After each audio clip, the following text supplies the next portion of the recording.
আমি যখন ডাইনে তাকাই দেখি আমার আল্লাহ, আমি যখন বামে তাকাই দেখি আমার আল্লাহ, আমি যখন সামনে তাকাই দেখি আমার আল্লাহ, আমি যখন আকাশের দিকে তাকাই দেখি আমার আল্লাহ, আমি যখন পিছনের দিকে তাকাই দেখি আমার আল্লাহ। সব জায়গায় আমার আল্লাহ, সব জায়গায় আমার আল্লাহ। বলে আল্লাহ আল্লাহ তুমি কেন ডাকবা? বলে সাজার মে হাজার মে তেরে রঙ্গে বু হ্যায়, जिधर देखता हो उधर तू ही तू है। আর আমি আল্লাহকে কেন ডাকবো না? আমি যখন ডাইনে তাকাই দেখি আমার আল্লাহ, আমি যখন বামে তাকাই দেখি আমার আল্লাহ, আমি যখন সামনে তাকাই দেখি আমার আল্লাহ, আমি যখন আকাশের দিকে তাকাই দেখি আমার আল্লাহ, আমি যখন পিছনের দিকে তাকাই দেখি আমার আল্লাহ। সব জায়গায় আমার আল্লাহ, সব জায়গায় আমার আল্লাহ, সব জায়গায় আমার আল্লাহ। ইয়া আইয়ুহাল্লাযীনা আমানুত্তাকুল্লাহ, হে ঈমানদাররা তোমরা আমি আল্লাহ তাআলাকে ভয় করো, হাক্কা তুকাতিহি ভয় করার মতো করো। ওয়ালা তামুতুন্না ইল্লা ওয়া আনতুম মুসলিমুন, সাবধান খবরদার মুসলমান না হইয়া কবরে আইসো না। বলে আসলে কি হবে? বলে আসলে কবরের মধ্যে তোমাদেরকে শাস্তি প্রদান করা হবে। এখন দুনিয়ার মধ্যে সবচাইতে বড় পাপ আমরা কিভাবে করি? বলে জবান দ্বারা করি, কারণ সব কিছুর পাপের মূল হলো মিথ্যা। বলেন কি? বলেন কি? এজন্য হাদিস শরীফে এসেছে আয়াতিল মুনাফিকি সালাস, মুনাফিকের আলামত তিনটি। ইদা হাদ্দাসা কাযাব, কথা যখন বলে কথায় কথায় মিথ্যা বলে। ওয়া ইদা ওয়াদা আখলাফ, যখন কারো সাথে শপথ করে কিংবা ওয়াদা করে বলে সাথে সাথে সে ওয়াদা ভঙ্গ করে।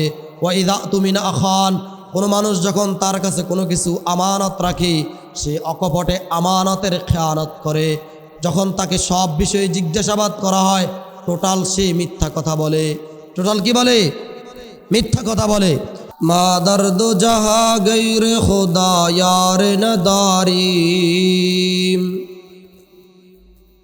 মা দর্দ জাহা গৈরে খোদা ইয়ার নদারিম, জুজিয়াদ খোদা হিচ দিগর কার নদারিম, জুজিয়াদ খোদা হিচ দিগর কার নদারিম। লা ইলাহা ইল্লাল্লাহ, লা ইলাহা ইল্লাল্লাহ, লা ইলাহা ইল্লাল্লাহ।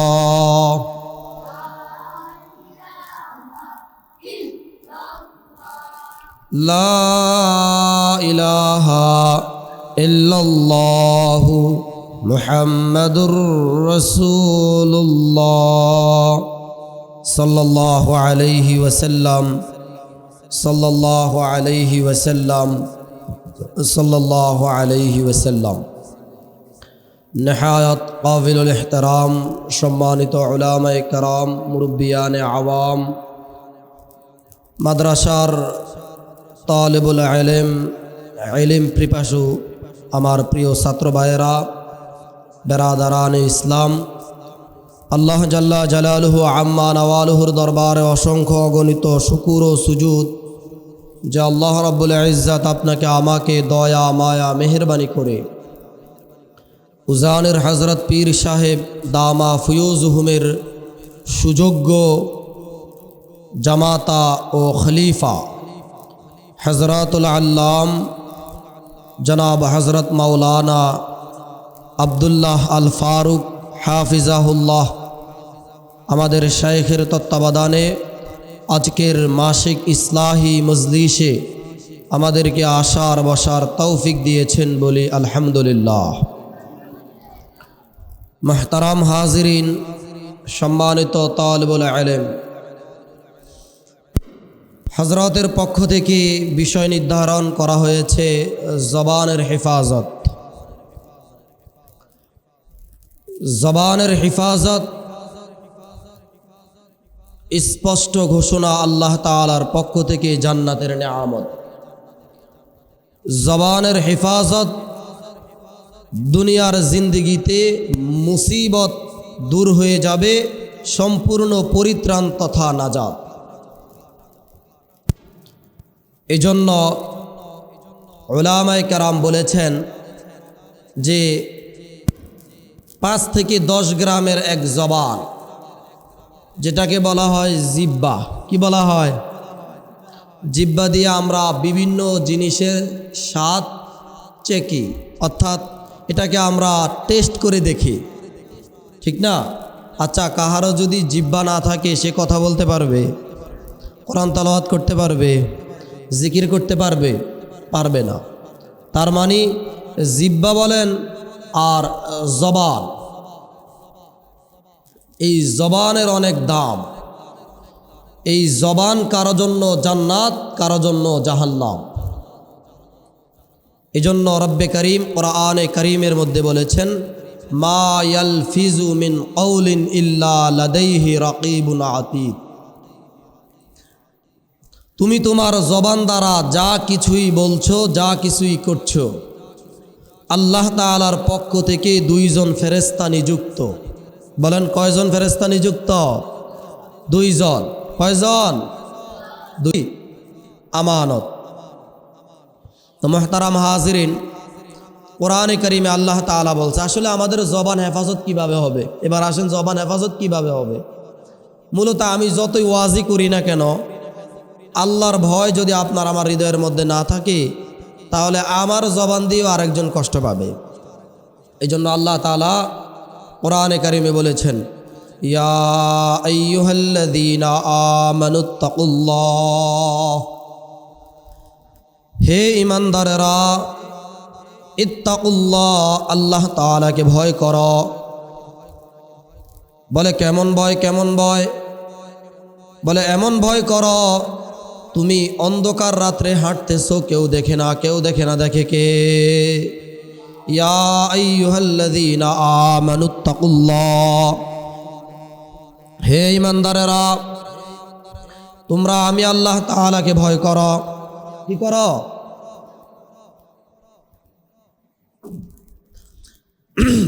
আল্লাহ তাআলাকে ভয় করো। ইয়া আইয়ুহাল্লাযীনা আমানুত্তাকুল্লাহ, হে ঈমানদারেরা, তোমরা আমি আল্লাহ তাআলাকে ভয় করো। এরপর আল্লাহ তাআলা বলতেছেন যে তোমরা সত্য কথা বলো, সঠিক কথা বলো। ওয়াকুলু কওলান সাদীদা, ওয়াকুলু কওলান সাদীদা, বলো তো বলো, সঠিক কথা বলো, সহজ কথা বলো, সুন্দর কথা বলো। ওয়াকুলু কওলান সাদীদা, বলে তোমরা যখন সত্য এবং সঠিক কথা বলবা, ওয়াকুলু কওলান সাদীদা, তোমরা যখন সত্য এবং সঠিক বলবা, আল্লাহ তাআলা তোমার কাজ সুন্দর করে দিবেন। বলেন না সুবহানাল্লাহ। ইউসলিহ লাকুম আমালাকুম, আল্লাহ তাআলা তোমার আমল তথা তোমার কাজকে সুন্দর করে দিবেন। ওয়াগফির লাকুম, আল্লাহ তাআলা তোমাকে ক্ষমা করে দিবেন। যুনুবাকুম, কি ক্ষমা করে দিবেন? আল্লাহ তাআলা তোমার জিন্দেগির গুনাহগুলো ক্ষমা করে দিবেন। তাহলে আমরা কি বুঝলাম?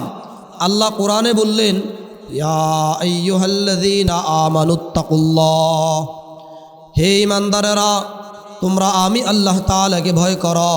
ওয়াকুলু কওলান সাদীদা, বলবা তো বলবা, সত্য এবং সঠিক কথা বলবা। বলে লাভ কি হবে? ইউসলিহ লাকুম আমালাকুম, তোমরা যখন সঠিক এবং সত্য কথা বলবা, আমি আল্লাহ তাআলা তোমাদের কাজকে সুন্দর করে দিব। কি করে দিবে? আল্লাহ তাআলা তোমার আমার কাজকে সুন্দর করে দিবেন, সংশোধন করে দিবেন। এরপরে কি করবেন? ওয়াগফির লাকুম যুনুবাকুম, আল্লাহ তাআলা তোমার গুনাহগুলো ক্ষমা করে দিবেন। এজন্য জবান অনেক দামি জিনিস। বলেন জবান কি জিনিস? দামি জিনিস। এজন্য কোরআনে কারিমে এসেছে, কদ আফলাহাল মুমিনুন, মুমিনরা সফল কাম। আরে তাহলে তো কথাই নেই, মুমিনরা সফল কাম। তো যারা সফল কাম তাদের ঠিকানা কোথায়? ইন্নাল্লাহা আশতারা মিনাল মুমিনিনা আনফুসাহুম বিআন্না লাহুমুল জান্নাহ, আল্লাহ তাআলা মুমিনের জান এবং মাল, আল্লাহ তাআলা মুমিনের সব কিছু জান্নাতের বিনিময়ে ক্রয় করে নিয়েছেন। বলেন না সুবহানাল্লাহ। তো আল্লাহ তাআলা বলতেছে, কদ আফলাহাল মুমিনুন, মুমিনরা সফল কাম। তাহলে বোঝা গেল যারা মুসলমান তারা সফল কাম, যারা মুমিন তারা সফল কাম। এবার আল্লাহ তাআলা কোরআনে কারিমে বলেন, আল্লাযীনা হুম ফী সালাতিহিম খাশিউন, যারা তাদের নামাজে বিনয় এবং নম্র, ওয়াল্লাযীনা হুম আনিল লাগবি মুআরিদুন, যারা অনর্থক কাজ কাররা দিয়া যেন নূরের তাজাল্লি বের হয়, বলেন না সুবহানাল্লাহ। পর্দায়ে হস্তি আগর সুজি বনা রেলা, আজমা বে পর্দা বিনি নূর ইল্লাল্লাহ রা, আজমা বে পর্দা বিনি নূর ইল্লাল্লাহ রা। বলে এই জবান দ্বারা গালি দেব না, এই জবান দ্বারা পরনিন্দা করব না, এই জবান দ্বারা কাহারও বিরুদ্ধে কটূক্তি করব না, এই জবান দ্বারা মিথ্যা বলবো না, এই জবান দ্বারা পরের ক্ষতি করব না, এই জবান দ্বারা কারো মেয়ের বিবাহ ভাঙব না, এই জবান দ্বারা কারো ছেলের গীবত করব না, এই জবান দ্বারা কাউকে বিপদে ফেলবো না। বলে এই জবান দ্বারা কিছু তো করবা না, তাহলে করবা কি? বলে এই জবান যেহেতু তোমাকে আল্লাহ দিছে, তো যখনই সুযোগ পাও বলতে থাকো আল্লাহু আল্লাহ, আল্লাহু আল্লাহ। বলে আল্লাহ আল্লাহ তুমি কেন ডাকবা? বলে সাজার মে হাজার মে তেরে রঙ্গে বু হ্যায়, जिधर देखता हो उधर तू ही तू है। আর আমি আল্লাহকে কেন ডাকবো না? আমি যখন ডাইনে তাকাই দেখি আমার আল্লাহ, আমি যখন বামে তাকাই দেখি আমার আল্লাহ, আমি যখন সামনে তাকাই দেখি আমার আল্লাহ, আমি যখন আকাশের দিকে তাকাই দেখি আমার আল্লাহ, আমি যখন পিছনের দিকে তাকাই দেখি আমার আল্লাহ। সব জায়গায় আমার আল্লাহ, সব জায়গায় আমার আল্লাহ, সব জায়গায় আমার আল্লাহ। ইয়া আইয়ুহাল্লাযীনা আমানুত্তাকুল্লাহ, হে ঈমানদাররা তোমরা আমি আল্লাহ তাআলাকে ভয় করো, হাক্কা তুকাতিহি, ভয় করার মতো করো। ওয়ালা তামুতুন্না ইল্লা ওয়া আনতুম মুসলিমুন, সাবধান খবরদার মুসলমান না হইয়া কবরে আইসো না। বলে আসলে কি হবে? বলে আসলে কবরের মধ্যে তোমাদেরকে শাস্তি প্রদান করা হবে। এখন দুনিয়ার মধ্যে সবচাইতে বড় পাপ আমরা কিভাবে করি? বলে জবান দ্বারা করি, কারণ সব কিছুর পাপের মূল হলো মিথ্যা। বলেন কি? বলেন কি? এজন্য হাদিস শরীফে এসেছে আয়াতিল মুনাফিকি সালাস, মুনাফিকের আলামত তিনটি। ইদা হাদ্দাসা কাযাব, কথা যখন বলে কথায় কথায় মিথ্যা বলে। ওয়া ইদা ওয়াদা আখলাফ, যখন কারো সাথে শপথ করে কিংবা ওয়াদা করে, বলে সাথে সাথে সে ওয়াদা ভঙ্গ করে। ওয়া ইদা তুমিনা আখান, কোনো মানুষ যখন তার কাছে কোনো কিছু আমানত রাখে, সে অকপটে আমানতের খেয়ানত করে। যখন তাকে সব বিষয়ে জিজ্ঞাসাবাদ করা হয়, টোটাল সে মিথ্যা কথা বলে। টোটাল কি বলে? মিথ্যা কথা বলে। এজন্য রাসূলুল্লাহ সাল্লাল্লাহু আলাইহি সাল্লামের কাছে একজন সাহাবী আসছিলেন। আসার পরে বলছি, ইয়া রাসূলুল্লাহ, আমি মদ খাই, আমি নারী নিয়ে ফুর্তি করি, সব করি, সব সব, এবং আমি রাতের বেলায় মদ পান করি। তবে আমি আপনার কাছে আসছি, শুনছি আপনি অনেক ভালো মানুষ, এই জন্য আপনি আমাকে একটা আমল দেন, বেশি না, একটা। কয়টা? একটা। 100টা মানতে পারতাম না, একটা, যে কোনো একটা কইবেন, একটা। আমরা হইলে তো কইতাম, বাড়া বেটা ভিতরের থেকে, তুই করতে আসছস, ঠিক না ব্যাঠিক? চেতা যেতাম না, তুই কে রে, ঠিক না ব্যাঠিক? কিন্তু রাসূলুল্লাহ সাল্লাল্লাহু আলাইহি সাল্লাম রাগলেন না। উনি কি বললেন? আচ্ছা ঠিক আছে, তোমার মদ খাওয়াও ছাড়তে হবে না, গাঞ্জাও তোমার ছাড়তে হবে না, মেয়ে নিয়ে ফুর্তি করাও বন্ধ করার দরকার নেই, তুমি মিথ্যা কথা বলবা না। বলো, কি বলবা না? মিথ্যা কথা বলবা না, তোমার জবানকে কন্ট্রোল করো। ওই নেশাখোর চলে গেলেন, তখনও তো হেদায়েত ওই রকম পায় নাই। চলে যাওয়ার পরে রাত্রেবেলা কয়, ভাল লাগে না মদ খাই। মদ খাইলে তো অনেকে বাপেরে কয় মামু, আছে না নাই? অনেকে আবার কুত্তারে বেলে চুম্মাইতে থাকে, কয় মামু আমারে মাফ করে দে, মামু আমারে মাফ করে দে, মামু আমারে মাফ করে দে। তো যার মাথা নাই তার কিছু নাই, অর্থাৎ যে মাতাল তার মাথা নাই, আর যার মাথা নাই তার কিছুই নাই। এখন মদের কাছে যাবে, গিয়ে বলতেছে, কালকে তো রাসূলুল্লাহ সাল্লাল্লাহু আলাইহি সাল্লামের দরবারে যাবো, আমাকে যদি জিজ্ঞেস করে রাত্রে কি তুমি মদ পান করছো, আমি বলবো না, তাহলে হইব মিথ্যা। আমাতা হজরতের সাথে দীর্ঘদিন সফর সঙ্গী ছিলেন, হজরতের দীর্ঘদিনের খেদমত করেছে, তো ওনার জবান অনেক দামি, অনেক দামি। আমাদের উজানের মরহুম হজরত আল্লামা মুবারক করিম রহিমাহুল্লাহ, হজরতের যিনি দাদা শ্বশুর, উনি একটা কথা বলতেন, হাসি কমাও কাঁদন বাড়াও, ঘুম কমাও জাগন বাড়াও, কথা কমাও কাজ বাড়াও। বলেন না আল্লাহু আকবার। কথা কমাও কাজ বাড়াও, কামিয়াবি কাম সে হোগি। আরে সফলতা কখন আসবে? যখন তুমি কাজ করবে।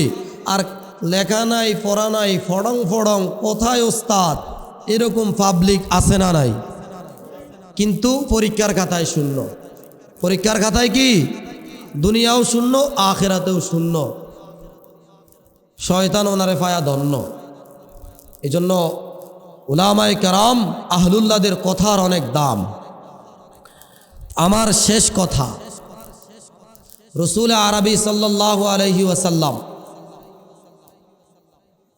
পৃথিবীতে এসেছিলেন মানুষকে সত্য এবং মুক্তি দেওয়ার জন্যে, সত্যের পথ এবং মুক্তির দিশা দেওয়ার জন্যে। আমি এখন থেকে অল্প কিছুক্ষণ কথা বলবো, আপনারা আমার সাথে একটু মনোযোগ দিয়ে শুনবেন, পারবেন না ইনশাআল্লাহ? খুব আজমত নিয়ে শুনবেন। তো রসুল্লাহ সাল্লাল্লাহু আলাইহি সাল্লামের ব্যাপারে আবু সুফিয়ান তখনও মুসলমান হয় নাই। ওনাকে বহির্বিশ্বের মানুষ জিজ্ঞেস করছে যে আপনি যার ব্যাপারে কথা বলতেছেন মুহাম্মদুর রসুল্লাহ সাল্লাল্লাহু আলাইহি, উনি কেমন? কয় আমি এখন কি বলবো? আমি যদি বলি এই ওই, তাহলে তো এগুলা মিথ্যা হবে। কি হবে? মিথ্যা হবে। আমি তো দেখছি মুহাম্মদুর রসুল্লাহ, কাফেরের কণ্ঠে উচ্চারিত হচ্ছে যে মুহাম্মদুর রসুল্লাহ জীবনে একটা মিথ্যা কথা বলেন, বলেন না সুবহানাল্লাহ। এবং উনি কাহারও আমানতের খেয়ানত করেন না, কাউকে কথার দ্বারা কষ্ট দেন না। ওই অন্যত্রের মানুষরা শুনে বলে নিশ্চিত উনি তো নবী, এটা তো নবীওয়ালা গুণ। এখন আবু সুফিয়ান বলে আমি তো মুহাম্মদুর রসুল্লাহর বিরুদ্ধে অনেক বদনাম করতে পারতাম, কিন্তু তারা তথ্য নিয়ে দেখবো যে আমি মিথ্যাবাদী, এই জন্য আমি আর বলতে পারি নাই। আমি বলছি উনি আমাদের সমাজের মধ্যে ঝগড়া লাগায়, আমাদের বাপ দাদার ধর্ম বাদ দিয়া নতুন একটা দিন ইসলাম নিয়ে আসছে, এটা নিয়ে এলাকার মানুষ নাচানাচি করে। কথা বুঝছেন নি সবাই?